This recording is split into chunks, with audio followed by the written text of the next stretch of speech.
শ্রীমদ্ভাগবতম প্রথম স্কন্দ সপ্তম অধ্যায় শ্লোক 13-14। যদা মৃধে কৌরবসৃঞ্জনায়াম বীরস্যোऽথ বীরগতিম গতেষু বৃকোদরাবিদ্ধ গদাভিমর্ষ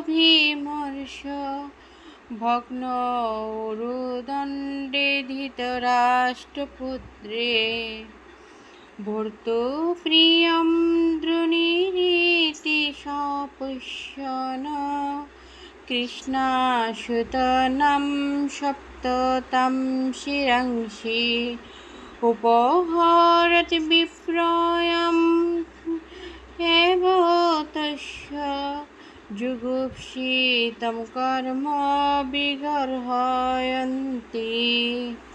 অনুবাদ: কৌরব এবং পাণ্ডব উভয় পক্ষের বীরেরা যখন কুরুক্ষেত্রের রণাঙ্গনে হত হয়ে তাদের গন্তব্যস্থল প্রাপ্ত হন এবং যখন ভীমের গদার ঘাতে ভগ্ন উরু ধৃতরাষ্ট্রপুত্র শোক করতে করতে ধরাশায়ী হয়, তখন দ্রোণাচার্যের পুত্র অশ্বত্থামা দ্রৌপদীর পঞ্চপুত্রকে নিদ্রিত অবস্থায় হত্যা করে তাদের মস্তক তার প্রভুকে পুরস্কার স্বরূপ দান করে।